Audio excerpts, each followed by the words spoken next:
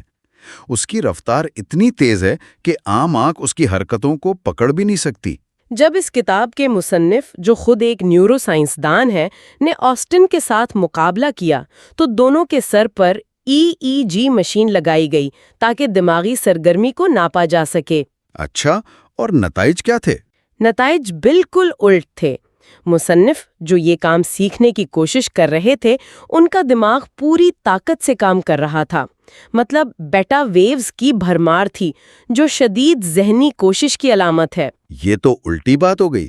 میں سمجھا تھا کہ جو زیادہ تیزی سے کام کر رہا ہے اس کا دماغ زیادہ مصروف ہوگا۔ وہی تو، لیکن یہاں تو آسٹن کا دماغ بالکل پرسکون تھا۔ اس میں الفا ویوز غالب تھیں، جو آرام دہ حالت کی نشانی ہے۔ ایسا کیوں ہے؟ یہی تو اس میں دلچسپ بات ہے۔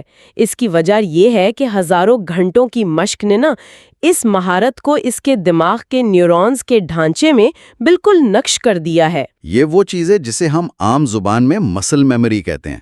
بالکل، لیکن اصل میں یہ پٹھوں کی نہیں، دماغ کی یادداشت ہے۔ اسے سائنس کی زبان میں پروسیجرل میموری کہتے ہیں۔ اب یہ کام اس کے شعوری کنٹرول سے نکل کر لاشعور کے سپرد ہو چکا ہے۔ تبھی وہ آنکھوں پر پٹی باندھ کر بھی یہ کام اتنی ہی آسانی سے کر لیتا ہے۔ اس کا شعور آزاد ہے کہ وہ کچھ اور سوچے، جبکہ اس کے ہاتھ اپنا کام کرتے رہیں۔ جی، اور جب کوئی مہارت اس طرح ہمارے دماغ کا حصہ بن جاتی ہے تو ہم آٹو پائلٹ پر چلے جاتے ہیں۔ اچھا، اس کی سب سے عام مثال روزانہ ایک ہی راستے پر گاڑی چلا کر دفتر یا گھر پہنچنا ہے۔ میرے ساتھ تو اکثر ایسا ہوتا ہے۔ میں دفتر سے گھر پہنچتی ہوں اور مجھے یاد ہی نہیں ہوتا کہ راستے میں کون سی ٹریفک لائٹ سرخ تھی اور کون سی سبز۔ یہ تو سب کے ساتھ ہوتا ہے۔ کبھی کبھی تو یہ سوچ کر ہی ڈر لگتا ہے، گویا ہمارا لاشعور گاڑی چلا رہا تھا اور ہمارا شعور دن بھر کی باتوں میں الجھا ہوا تھا۔ بالکل۔ کتاب میں کوہ پہما دین پورٹر کی مثال بھی ہے، جو بغیر کسی رسی کے اونچی چٹانوں پر چڑھتا تھا۔ فلو سٹیٹ والی بات۔ جی، وہ کہتا تھا کہ میں فلو سٹیٹ میں چلا جاتا ہوں، جہاں دماغ کا سوچنے اور منصوبہ بنانے والا حصہ یعنی پری فرنٹل کارٹیکس تقریباً خاموش ہو جاتا ہے۔ اگر اس وقت شعوری ذہن مداخلت کرے تو غلطی کا امکان بڑھ جاتا ہے۔ اور اس آٹو پائلٹ کی ایک اور خاصیت اس کی رفتار ہے۔ بیس بال میں جب ایک گیند 100 میل فی گھنٹہ کی رفتار سے آتی ہے 100 میل فی گھنٹہ؟ جی، تو بلے باز کے پاس رد عمل کے لیے صرف 0.4 سیکنڈ ہوتے ہیں۔ بس اتنے سے وقت میں گیند کی رفتار، اس کا زاویہ، پوزیشن، ان سب کا اندازہ لگا کر بلہ گھمانے کا فیصلہ شعوری طور پر کرنا ناممکن ہے۔ یہ کام مکمل طور پر لاشعور کرتا ہے۔ شعور کو تو خبر تب ہوتی ہے جب بلہ گیند سے ٹکرا چکا ہوتا ہے۔ بالکل۔ تو یہ بات تو واضح ہو گئی کہ ہمارا جسم آٹو پائلٹ پر چل سکتا ہے، لیکن کیا ہمارا دماغ بھی ایسا ہی کرتا ہے؟ کیا ہمارے بڑے بڑے فیصلے، ہماری پسند ناپسند، وہ بھی اسی طرح لاشعوری طور پر طے ہوتی ہیں؟ یہی اس باب کا اگلا اور سب سے دلچسپ حصہ ہے۔ سیگمنڈ فرائیڈ نے پہلی بار یہ نظریہ پیش کیا تھا کہ ہمارا ذہن ایک آئس برگ کی طرح ہے۔ ہاں، کہ جس کا صرف تھوڑا سا حصہ پانی سے باہر ہے، ہمارا شعور، اور بڑا حصہ پانی کے نیچے چھپا ہوا ہے، یعنی ہمارا لاشعور۔ اس وقت تو یہ صرف ایک خیال تھا، لیکن اب جدید سائنس نے تجربات سے ثابت کیا ہے کہ یہ بات کافی حد تک درست ہے۔ جیسے پرائمنگ کا تصور۔ بالکل، پرائمنگ کا مطلب ہے کہ کوئی غیر متعلقہ تجربہ بھی ہمارے اگلے فیصلے یا رویے پر لاشعوری طور پر اثر انداز ہو سکتا ہے۔ کتاب میں اس کی کئی مثالیں ہیں۔ اچھا، کوئی مثال دیں؟ جیسے ایک تجربے میں جن لوگوں کو گرم مشروب کا کپ پکڑایا گیا، انہوں نے بعد میں اجنبیوں کے بارے میں زیادہ گرم جوش اور مثبت رائے دی ان لوگوں کے مقابلے میں جن کے ہاتھ میں ٹھنڈا مشروب تھا۔ 1 منٹ، تو اس کا مطلب ہے کہ ایک جج کا فیصلہ اس بات پر منحصر ہو سکتا ہے کہ اس نے کمرہ عدالت میں آنے سے پہلے گرم کافی پی تھی یا ٹھنڈا جوس۔ یہ تو بہت خطرناک بات ہے۔ یہ واقعی ایک پریشان کن خیال ہے۔ اسی طرح ایک اور تحقیق میں پتہ چلا کہ جو لوگ ایک بدبودار کمرے میں بیٹھے تھے انہوں نے اخلاقی سوالات پر زیادہ سخت فیصلے کیے۔ واقعی؟ جی، اور جو لوگ سخت کرسی پر بیٹھ کر مذاکرات کر رہے تھے انہوں نے زیادہ سخت رویہ اپنایا۔ ان میں سے کسی کو بھی اندازہ نہیں تھا کہ ان کے فیصلوں پر ان چھوٹی چھوٹی چیزوں کا اثر پڑ رہا ہے۔ اور ان سب کے پاس اپنے فیصلوں کی بڑی منطقی وجوہات ہوں گی۔ بالکل۔ یعنی ہم سمجھتے ہیں کہ ہم بہت عقل مند اور منطقی فیصلے کر رہے ہیں، لیکن ہو سکتا ہے کہ ہمارے فیصلے کا تعلق کرسی کی نرمی یا سختی سے ہو۔ یہ تو بہت عجیب بات ہے نا؟ اور یہ سلسلہ یہیں ختم نہیں ہوتا۔ ایک اور تصور ہے جسے امپلیسٹ ایگوٹزم کہتے ہیں۔ یہ کیا ہے؟ یعنی ہم لاشعوری طور پر ان چیزوں کی طرف کھنچتے ہیں جو ہمیں ہماری یاد دلاتی ہیں، خاص طور پر ہمارے نام سے ملتی جلتی چیزیں۔ اس پر کی گئی تحقیق کے نتائج تو واقعی ناقابل یقین ہیں۔ کتاب میں لکھا ہے کہ امریکہ میں اعداد و شمار بتاتے ہیں کہ ڈینس نام کے لوگوں میں ڈینٹسٹ بننے کا رجحان اوسط سے زیادہ ہے۔ ڈینس اور ڈینٹسٹ؟ اور لارا نامی خواتین میں وکیل یعنی لائر بننے کا۔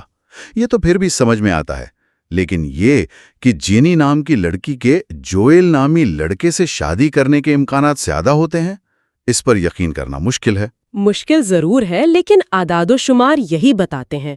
اور اگر آپ ان لوگوں سے پوچھیں تو وہ اپنے جیون ساتھی کے انتخاب کی سینکڑوں خوبیاں گنوائیں گی، لیکن اس لاشعوری تعلق سے وہ بالکل بے خبر ہوں گی۔ صحیح۔ اسی طرح ایک اور مشہور تجربہ آنکھوں کی پتلیوں کا ہے۔ مردوں کو خواتین کی تصاویر دکھائی گئیں اور ان کی کشش کو درجہ بندی کرنے کو کہا گیا۔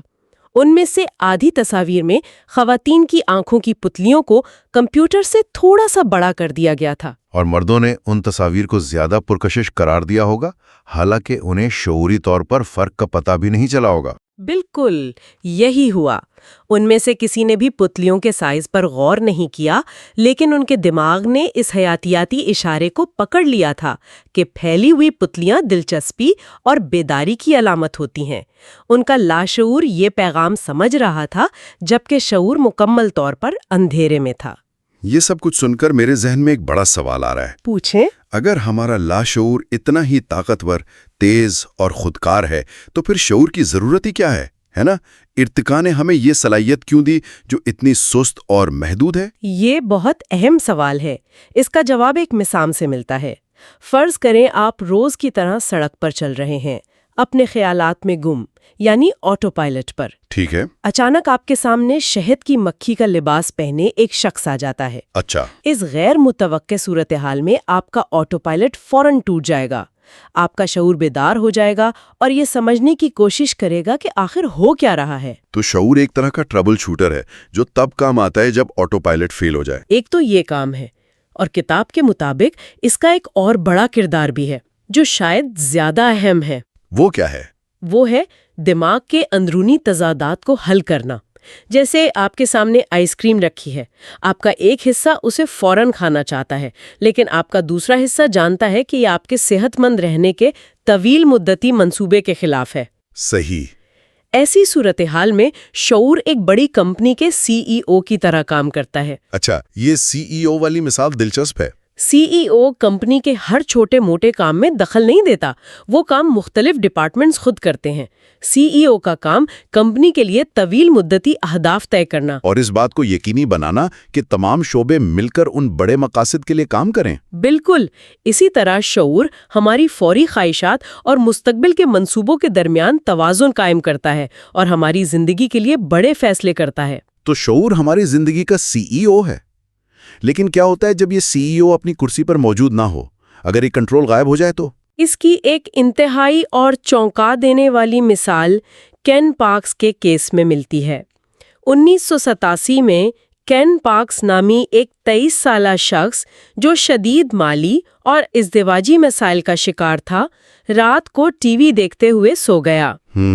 کچھ گھنٹوں بعد وہ نیند کی حالت میں اٹھا، 23 کلومیٹر گاڑی چلا کر اپنے سسرال پہنچا اور وہاں اپنی ساس کو قتل اور سسر کو شدید زخمی کر دیا۔ اور یہ سب اس نے نیند میں کیا؟ جی۔